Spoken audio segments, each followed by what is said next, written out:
Hey there, fellow preppers. Welcome back. This conversation is a follow-up on the previous video about the lies surrounding the Revolutionary War. I want you to understand that I was not trying to be discouraging in that discussion. I was only making the point that you cannot compare modern struggles to what happened during that period.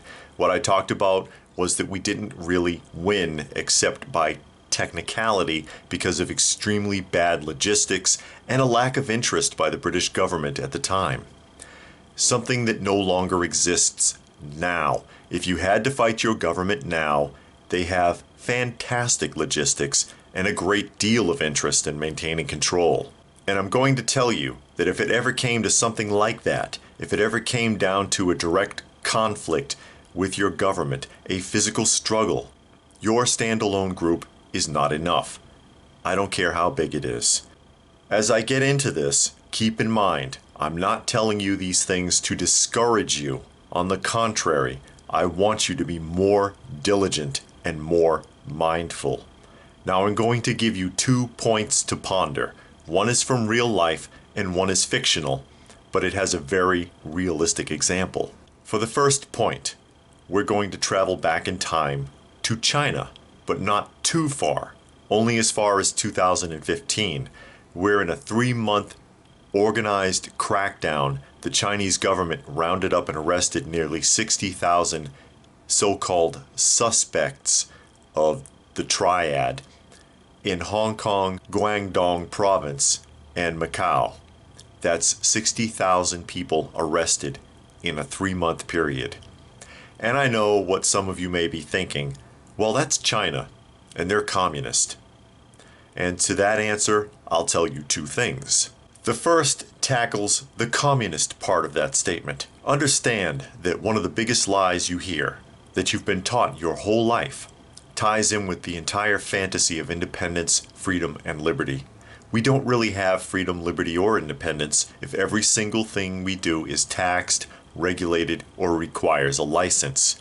What we have are a lot of privileges that look like freedom, liberty, and independence.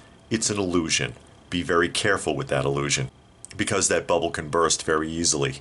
Secondly, any government that has the physical resources, the money, and enough information and manpower can do exactly what China did. I emphasize any government. The UK, Russia, Japan, the United States, Canada, any government big enough can do the same thing if they choose to do so. It would not take much for a government to organize law enforcement and possibly military and just go out and start rounding people up.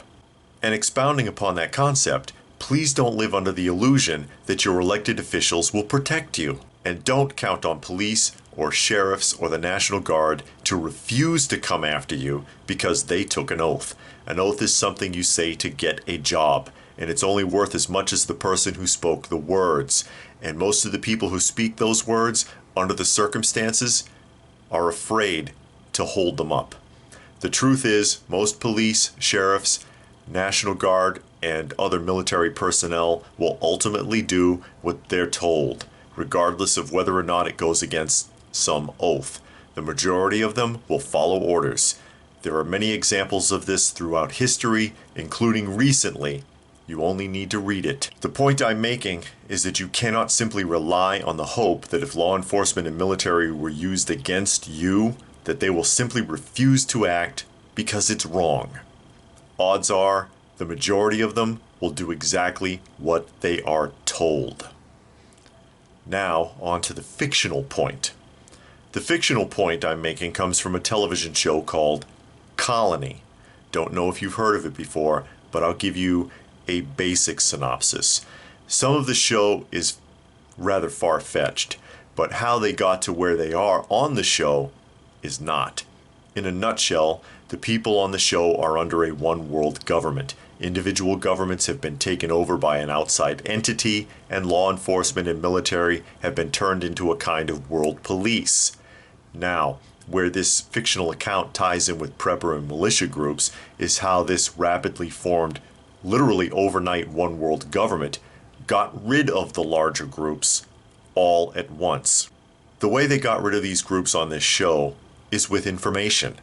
If you can logically assume that all large groups and most smaller groups have an emergency call sign and a go-to location for when the signal or code goes out, the newly forming government exploited this.